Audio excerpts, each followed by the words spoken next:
What if I told you the most powerful moment at Thanksgiving wasn't when my sister claimed the house? It was when I looked at my dad and quietly said, "Should I tell them, or will you?" That one sentence changed the entire room. If you've ever been the forgotten one in your family, you know how heavy that moment feels when everyone finally stops pretending. In this video, you'll learn the truth they tried to dump on me, the secret debt they hid, and why staying silent would have destroyed everything. But the real question is, what made everyone go dead silent after I said those 8 words? Some moments change the air instantly, like lightning hitting dry earth. That's what it felt like the second I saw my family's faces freeze. And if I'd known what was coming, I might have prepared differently. But maybe some storms can't be softened. My name is Ariana Clark, and until that Thanksgiving, most people thought my family was the kind you'd see on cheerful greeting cards: coordinated outfits, polite smiles, a front porch decorated perfectly for every season. But the truth is, families like mine don't break with shouts or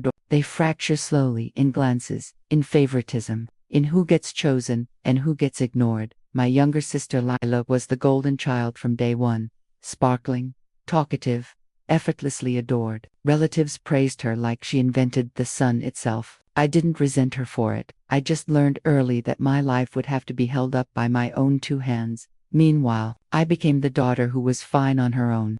I grew up learning to shrink in ways no one would notice, and to show up only when asked. But even then, I still returned home for holidays, especially for my grandmother, Margot, the one person who made me feel like I wasn't invisible. Still, that Thanksgiving felt different, off, like everyone else had already read the script, and I was the only one who didn't know my lines. And as it turned out, I wasn't just walking into dinner, I was walking directly into a trap. But that was only the beginning. You can sense when people are hiding something. The room tightens, the smiles stretch to thin. That's exactly what I walked into. And the strangest part, the warning signs were everywhere, just quiet enough to miss. When I stepped into my parents' house that afternoon, the air was thick with a forced cheerfulness that felt rehearsed. My mother fluttered around the kitchen with a smile that didn't match her eyes. My father kept glancing away from me like he was afraid he'd slip if he held eye contact too long. And Lid, she was practically gliding, dressed in a shimmering cranberry-colored dress, checking place settings as if she owned the holiday itself. But something else felt off, something small, yet loud in its own way. There was an empty chair missing beside my own, not moved, not tucked away, gone. Looking back, it's ridiculous that I didn't see what that meant. But when you grow up as the afterthought, you learn to dismiss strange things before they sink in too deeply. As I took my seat, I could feel conversations dip whenever I walked by, like someone hitting a mute button. Then another round of laughter would burst out, too sharp to practice. Lila floated around with her polished smiles, offering help to my mother, whispering inside jokes, and glancing at me with that strained politeness that family sometimes uses as armor. The version of us who once shared hair braiding and late-night secrets felt like a ghost that only I remembered. Something was building. I could feel it, but I had no idea that what was coming would tear every facade apart. And that's when the past came rushing back. Secrets never start big. They begin as whispers, and sometimes the first clue is a request that feels too simple. That's how everything began, with a phone call I should have questioned more. 6 months before Thanksgiving, my parents asked me to come home because they had something important to discuss. No explanation, no details, just urgency. When I arrived, they ushered me into the dining room, the same place where everything would later unravel, and presented a neat folder on the table. My father cleared his throat like he was delivering a corporate pitch. "Sweetheart," he said, "we're refinancing the house. Better rates. Just a quick signature. Nothing you need to worry about." But something in my gut tightened. My parents didn't ask me for help unless the truth was bigger than the request. I flipped through the papers, and nothing felt right. Pages with blacked out lines, odd numbers, rushed explanations. My mother's smile looked painful, stretched, trembling. "Can I take these with me?" I asked. That's when the silence hit, a deep, guilty one. My father slammed the folder shut, insisting it was a formality, and that involving a lawyer would complicate things. But I took it anyway. Back home in Milwaukee, my lawyer scanned the documents, each page making her eyes widen. She didn't even look up when she said, "Ariana, this isn't a refinance. It's a transfer of liability. If you sign this, the debt becomes yours." Debt. That word clung to my chest like ice. a second mortgage, missed payments, foreclosure warnings. My parents weren't asking for help. They were asking for a lifeline they were too ashamed to admit they needed. And I had no idea how much deeper the truth went, because 2 months later, things got even worse. Some lies crumble slowly, others collapse the moment you shine a light on them. The phone call I got 2 months later did both. My father called me late one evening, his voice carrying a trembling urgency. He told me he needed money for my mother's medical bills. The word medical hit me hard. Fear makes you vulnerable, and he knew that. But when I offered to pay the hospital directly, the lie unraveled immediately. There were no medical bills. The truth slipped out in pieces: overdue payments, missed deadlines, desperation. They had been drowning for longer than I realized, and now they were reaching blindly for anyone who could pull them up. Anyone, meaning me. And suddenly the whole plan made sense. I was the responsible one, the stable one. No kids, a decent career. In their eyes, I was the safety net they were entitled to. But the truth, saying no to them, felt like betrayal. The guilt tasted metallic, heavy. Still, I held the line. As fall neared, I expected the tension to finally push them toward honesty. Instead, they shifted their focus. They found a new plan, a new target. And her name was Lila at first. It was small things, captions about big life changes, photos on the porch, jokes about future homeowner energy. But soon, it became obvious. They weren't giving her a gift. They were handing her a time bomb. So I gathered everything, every statement, every overdue notice, every shred of proof. If they wanted to hide behind lies, I wasn't going to let them drag anyone else down. And by Thanksgiving, the stage had been fully set. Sometimes, you walk into a room and feel every eye already waiting for you. Thanksgiving morning was like stepping into a story I hadn't been invited to write, but I wasn't arriving empty-handed. Not this time. I drove back to my hometown with the folder resting like a weight in my bag. Part of me hoped my parents would pull me aside with a confession, a moment of truth, even a sliver of honesty. Instead, my mother greeted me with a perfumed hug and a voice dripping with strained sweetness. "You look beautiful, sweetheart. Lila is going to be so happy you're here." Not we, not the family, Lila. Inside, the dining room was arranged more elaborately than I'd ever seen. My grandmother, Margot, caught my eye from across the table, offering a small, knowing nod. She'd always been the one person who seemed to understand more than she said.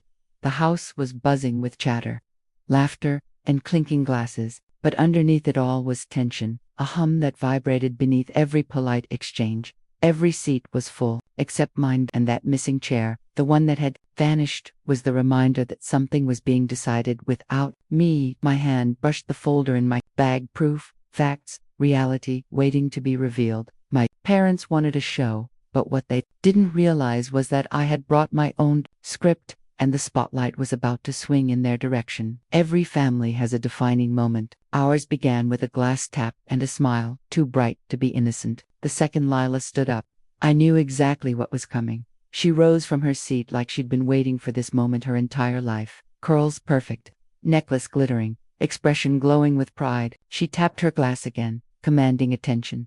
"Mom and Dad are signing the house over to me," she announced, "and Ariana gets nothing." The room erupted in cheers. Applause. Someone even whistled. It felt like they were celebrating a coronation. My mother dabbed at her eyes. My father puffed up like he'd accomplished something noble. A cousin slapped him on the back in congratulations. I didn't blink. I didn't touch my drink. I simply smiled. The quiet smile you give when you're holding the truth close to your chest. Then, gently, I set my fork down. "Dad," I said softly, "should I tell them, or will you?" You could feel the sound vanish from the room. Even the radiator seemed to pause. My father's fork fell onto his plate with a sharp clang. Lila stiffened. The relatives leaned in. My grandmother inhaled slowly, relieved, almost as if she'd been waiting for someone to finally break the silence. My hand moved to my bag. The truth was no longer staying hidden. And when I placed the folder on the table, everything shifted. There's a particular silence that comes right before the truth hits. It's cold, heavy, unforgiving. And that's exactly the silence that filled the room when the folder touched the table. I didn't open it immediately. Instead, I let it sit there, a quiet warning, a promise of what was coming. "Before anyone cheers for Lila's new home," I said evenly, "you might want to understand the condition it's actually in. My father tried to recover. Ariana, not here, why not? I interrupted. You weren't embarrassed when you kept the debt from her. The room shifted, heads turned, the celebration drained from the air. What debt? Lila snapped. Finally, I flipped the folder open. Overdue notices, second mortgage statements, foreclosure warnings. I slid the summary page across the table. They're behind on payments, I said. On to mortgages. And foreclosure isn't months away, it's hovering. My mother's hand flew to her mouth. My father's cheeks reddened. Lila blinked like she'd been slapped. That's not true, she whispered. They would have told me. Then why didn't they? I asked softly. Her eyes darted between the documents and our parents, and for the first time, doubt rippled across her perfectly composed expression. My father leaned in, trying to grab the pages, but I pulled them back. Ariana, enough, my mother begged. Not today. Today is exactly the day you chose, I replied. That the room simmered with shock, and it was only going to get worse, because the next question came from someone Lila loved, and it changed everything. Some truths shatter relationships instantly, others peel away illusions piece by piece. Lila's fiancés discovered both in less than 3 minutes. Tyler, who had been seated beside her the whole time, slowly turned toward my parents with disbelief carved into his face. Is she lying? He asked. My mother dissolved into tears. My father stared at his empty plate like the truth was written there. That silence was enough. Tyler stood abruptly, pushing his chair back so hard it scraped the floor. You told me the house was paid off, he said, voice trembling. You said we'd start our marriage with a clean foundation. Lila reached out for him. Ty, I didn't know. He stepped back from her hand. You expect me to build a future on a house buried in debt, with people who hid this from you, from both of us. Her mascara streaked down her cheeks. Tyler, please, he shook his head. I'm not tying myself to this disaster. Dozens of relatives inhaled sharply as he walked past the turkey, past the centerpieces, past my stunned parents, straight out the front door. The sound of it closing echoed like a final verdict. Lila collapsed into her chair, folding in on herself. For the first time in years, she didn't look like the golden child. She looked human, broken, and terrified. What do I do now? She whispered, but before anyone could answer, another knock echoed through the house. And this time, it wasn't someone leaving. The universe has a strange sense of timing. Sometimes karma knocks softly, and other times, it pounds on the front door. This time, it chose the latter. The knock came hard enough to rattle the picture frames. My father frowned, confused. When he opened the door, a woman stepped inside, crisp suit, badge at her belt, expression unreadable. Mr. and Mrs. Clark, she asked, I need to speak with you regarding your mortgage records. The entire room erupted again, this time with shock, disbelief. A few gasps, muffled by trembling hands. My mother swayed, nearly collapsing. My father went white. Lila grabbed the edge of the table like she needed it to stay upright. Why are you here? My father whispered. We received a report of potential financial misconduct, she replied. I have some questions. Not a single relative made a sound. My mother turned to me, eyes swollen. Ariana, tell her it's a misunderstanding, please. But the truth wasn't bending anymore. Not tonight. The investigator stepped further into the living room, and everything my parents had spent years hiding, every excuse, every secret, began to crumble, and the interrogation that followed tore the last threads apart. There are moments when the truth doesn't just come out, it detonates. This was one of those moments. The investigator calmly asked question after question. Each one sliced through whatever dignity my parents had left. Why were the payments overdue? Why was the second mortgage not disclosed? Why were the foreclosure warnings ignored? My parents stumbled through vague answers, excuses, contradictions. The tension in the room was suffocating. Relatives shifted away from them, inch by inch, as if stepping back from a fire. My grandmother moved behind Lila, resting a steadying hand on her trembling shoulder. I stayed silent, letting the truth settle in the spaces where lies had lived for too long. When the investigator finally gathered the documents and headed for the door, the house felt hollow, stripped of every illusion. My mother reached for me, fingers shaking. Ariana, you embarrassed us. I stared at her. No, you embarrassed yourselves long before today. I just stopped protecting the version of you that wasn't real. My father muttered something about betrayal, but the word didn't hold power anymore. I picked up my coat. Don't go, Lila whispered, her voice raw. Please. I can't do this alone.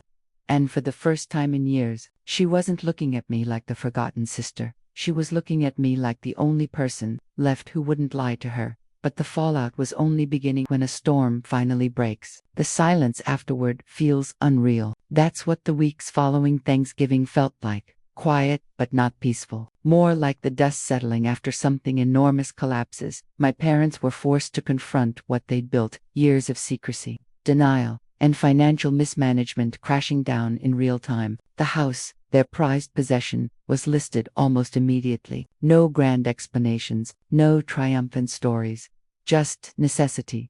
They moved into a small apartment on the edge of town. No extra rooms, no decorative wreaths on the door, no illusions left to polish dot. And for the first time in my life, they stopped pretending.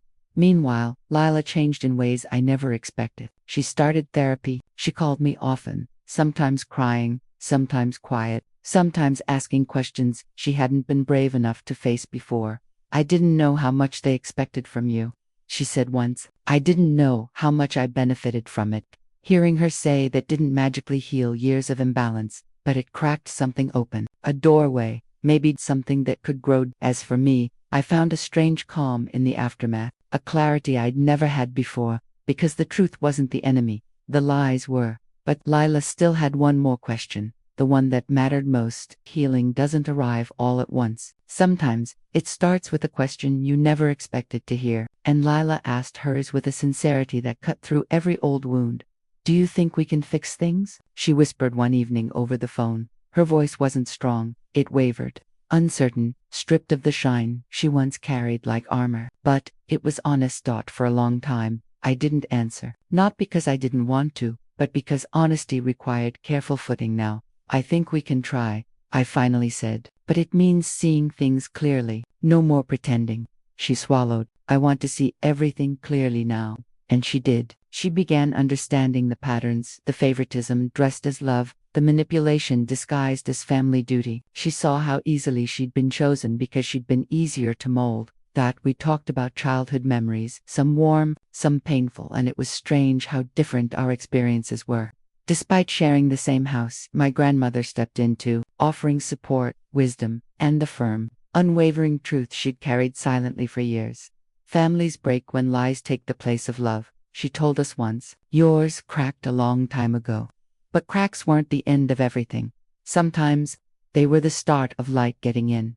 And just when I thought everything had settled, another realization hit me. Sometimes the biggest revelations aren't about others, they're about yourself. And mine arrived slowly, settling into my chest like something I'd known all along. I had spent years thinking that staying silent kept the peace, that swallowing anger made me the good daughter, that stepping aside was the only way to survive in a family that had already chosen who mattered. But after everything, the lies, the collapse, the truth spilling out, I finally understood something simple but powerful. Telling the truth isn't betrayal. Hiding it is. My parents weren't villains. They were people who made choices they didn't want to face. And those choices built a house of cards held together by fear, pride, and denial. But houses built on denial always fall. I realized I had spent too long trying to hold up walls that weren't mine, trying to carry burdens that were never supposed to belong to me.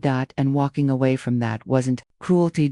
It was freedom. Lila began to see it too. How stepping out of the narrative our parents forced her into wasn't disloyalty. It was honesty. It was survival. Our family didn't break at Thanksgiving. It broke long before that. Thanksgiving was just the day the truth finally echoed loud enough for everyone to hear, and now, all that was left was the closure.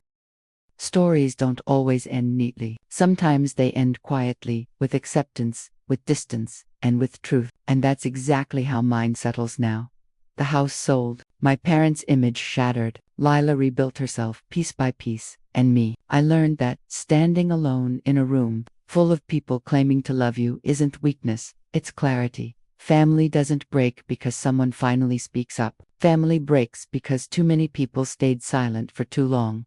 If you've ever been the forgotten one, the overlooked one, the one expected to absorb the damage, know this: you don't owe anyone your silence. You owe yourself your truth, and sometimes, telling it is the only thing that will save you or someone else from sinking under burdens that were never theirs to carry. So if you're listening from a place like mine, a place built on quiet pain and unspoken expectations, You're not alone, and you're not wrong for choosing honesty. With that said, thanks for watching, and until next time.